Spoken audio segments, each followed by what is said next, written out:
Hi guys, welcome to the Worst Game of the Year Awards on Worth a Buy. This is where I look back at the worst games of this year that were on my channel. This is only games that I've actually reviewed, and I decide which is the worst game of the year. As a little bit of a disclaimer, things that you're going to see in this video will be as they were at the time of the review. I don't know which of these games have been updated or things that's been added or fixed. So I'm just basically going off at the time of review. So if things have been fixed, well, whoopie-doo. But they weren't fixed when I reviewed it, and that's when they should have been fixed. So let's get underway, guys.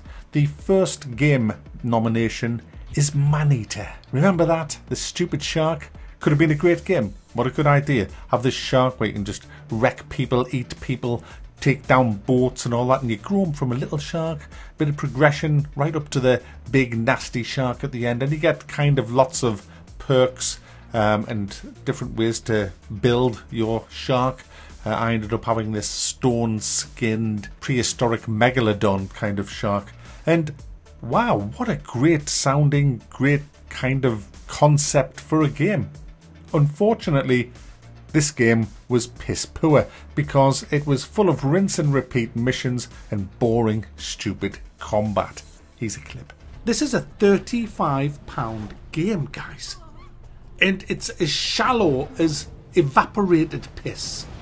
I don't understand why other reviewers are giving this 7 out of 10. GameSpot said something along the lines of just enough content so that you don't get bored or something. I mean, you don't get killing the same fucking fish over and over again, and then you move on and you go another 10 fucking fish, another 10 of the same fucking fish. Oh, I forgot to mention, thanks to the developer for sending me a key for this game. I meant to say that at the beginning of the review. I totally forgot, so thanks. Next up, guys, is Marvel Avengers, the AAA multi-million pound franchise that is Marvel. What could possibly go wrong with this? Well, add 2020 woke cringe. Wait, aren't you gonna say the thing? What? You know, Avengers assemble. And pretty much everything's going to go wrong with it from the off, as it did with this. The characters were... I just wanted to vomit lying down on my back so that it actually went all over my face and burnt me eyes, because that was more fun than playing with these fucking bell-end characters in this game. Absolutely awful characters. But the awful characters went with the boring, clunky combat, the bugs, and then you had the microtransactions. What a fucking complete pile of shite for £50, guys. I mean, some of the missions were alright, I guess, and yes, you can have fun in the co-op modes, but overall, nah. Here's a clip. Yeah, it's a console game, a console game, upgrade.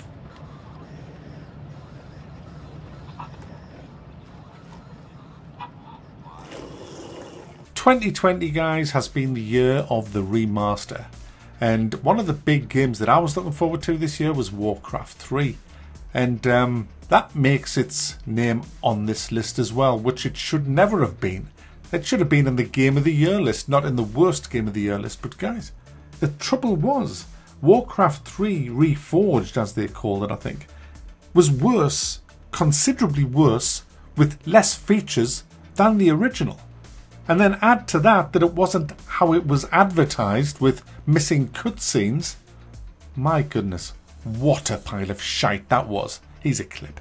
No new custom UI, no custom campaigns, no leaderboard, no clans, no profiles. Every bit of custom content that you make now belongs to Blizzard because of the new T's and C's, guys. But the big kicker is, guys, Warcraft 3 Classic, which still has a huge following, has now been totally integrated into Warcraft 3 Reforged. There's a little slider there where you can switch between the two, but they both use exactly the same infrastructure. So basically now, there is no going back to what Classic was, say, a week ago. That's gone. Now here's a game that you're probably surprised to find on here. Empire of Sin. You see, Empire of Sin at times is absolutely amazing game, and I'm so surprised at how bad it turned out to be. But again, you see, again guys, it's that secret ingredient that the developers just love to include in these games. And you know what that is? It's wokeness. That's right. That word woke. Do you know, if you're a game developer and you are making a game, anything that's in your game that's woke is going to get absolutely slated by the vast majority of... Do you know how many people are woke in the world? About 0.1%.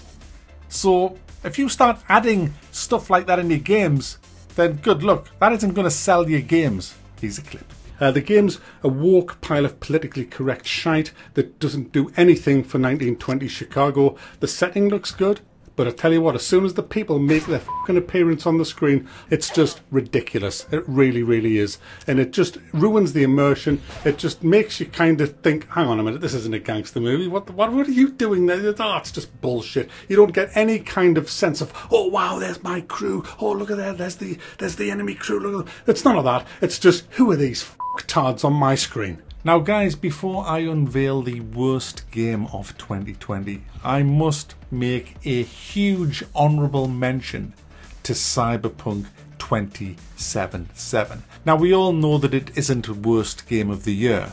The game is very enjoyable at times, but it has an absolute shitload wrong with it, especially in the bugs department. In fact, this is the buggiest game that I've ever played.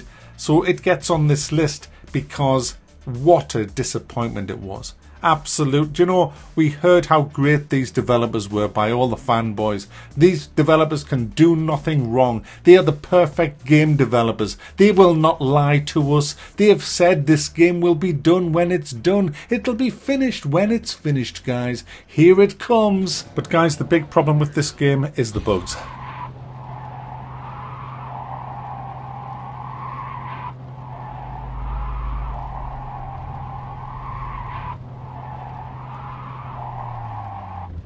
Sweet dreams, then. They are just far too numerous to even begin to tell you now. That there's just so many of them. Every mission almost has a bug in it, and it rips the immersion from this game, because this game could be one of the most immersive games I've ever played. But then all of a sudden things start to go wrong. You'll be sitting in an important meeting, and the woman just starts skating around the floor in a chair. I've had just people just crashing cars randomly all over the place. Guys, I don't even want to mention them all. They're catalogued all over the internet.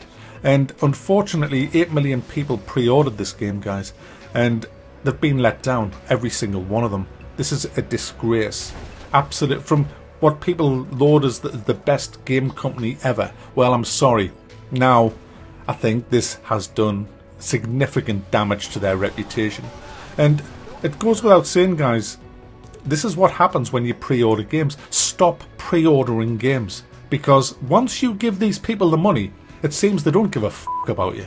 Because let's be honest, if they give a fuck about their customers, there is no way this game would be released like this. No fucking way on earth. Hey, just no. And I'm not blaming the shareholders here. I'm blaming CD Projekt Red. The buck stops with them. They released this game in this absolute shit state, guys. But guys, nothing can touch this next game. Fast and Furious Crossroads. This is easily the worst game of the year. I mean, this is a £50 game, and when I'm talking about the worst games of the year, you have to consider that, because obviously there's worse games that were like £1.50 in early access, made by little Johnny in his bedroom, you know, but we're talking about a game here that's £50. I think the best person to sum this up is me when I reviewed it, so here's a couple of clips. So you start playing the game, guys, and with your mouse and your keyboard, and all the game does is tell you what the controller keys do. You don't get any support at all as to what the fuck you do with the keyboard. You have to guess everything. You've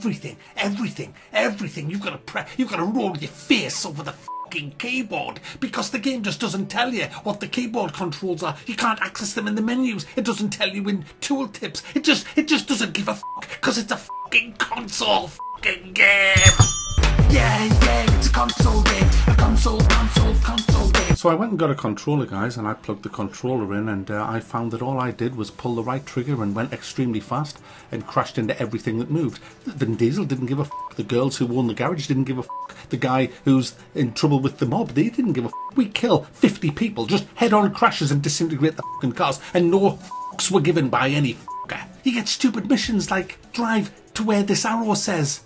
And you can't go left, you can't go right, you can't go left, you can't go right because they're blocked off with yellow fucking chevrons. You've got to follow the arrows, guys. Ooh, we're being chased by somebody. Who? I don't know. We're just being chased by somebody. Go right here, go left here, go right here, go left here, go right here, go left here. Oh, they've gone now. They've gone now. You only killed 15 people on that route and wrecked your car about 100,000 times. But we don't care. We don't care. Drive to this garage over there. Okay, I'm driving to this garage over there. Okay, here's the police. Go fast. Go left. Go right. Go left. Go right. Go left. Go right. Go left. The police have gone now, so it doesn't give a f***. Keep driving. Okay, you're here now. Okay, next one. Drive over to here. We're going to go and see Buzz Aldrin to see if he wants his f***ing arse hair shaved. Okay, we're going to drive over there because you might as well have, guys. You might as well have that quest in the game because it makes no fucking sense. So you drive there. Oh, here's some bad guys coming. Here's some bad guys coming. Go left, go right, go left, go right, go left, go right, go left. The bad guys have gone now. F off. 50 off. 50 quid, guys. 50 fucking. I can't. Why? How? What? What? £50, guys. All the time I'm playing this. Mac, this is the £50 AAA fucking game. Bandai Namco, Slightly Mad Studios, the people that give us Project Cars, guys. What the fuck? This is worse. This is worse than Ride to Hell fucking Retribution. All you do with a car is press the right bumper to instantly teleport to the right side of the road and bash them. Press the left bumper to teleport to the left side of the fucking road. And then you get a quest. It'll quest it. Drive carefully. Drive carefully. There's this highly explosive chemical in your boot. Don't crash. I hit 50 fucking cars and no one give a fuck. Follow the truck, guys. Another mission. Follow the truck. Follow the truck. Don't arouse any suspicion. Don't arouse. I ran over about 15 fucking porta potties, 15 fucking banks, 16 fucking bus stops, crashed into 100 fucking cars, and still the fuckers didn't even notice us. Guys, this game is utterly pointless. I had to get away and hide. Find a safe place to hide. In other words, drive your car onto this yellow blob. What? So there you go, guys. 2020 has not been a good year for games. It hasn't had loads of really bad games, this is the thing.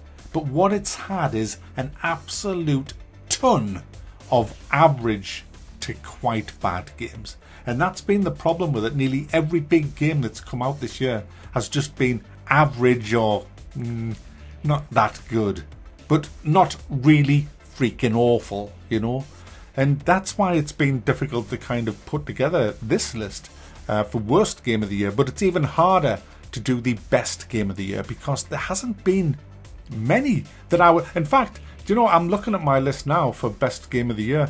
And there's about 20 odd games on there, but there's only about 3 that I would actually have on there. But I've had to buff it up with games that don't deserve to be on that list because they weren't great games. They were just, hey, yeah, it's quite good games. And, you know, Game of the Year should not be about quite good games. It should be about brilliant games. But we're not having them brilliant games. I was looking through a lot of the scores. A lot of the scores on my channel this year, the most common scores on my channel was like between 6.5 and 7 out of 10. I mean, that's how bad games have been in 2020. We haven't had outstandingly brilliant games. We've had a couple, but not many.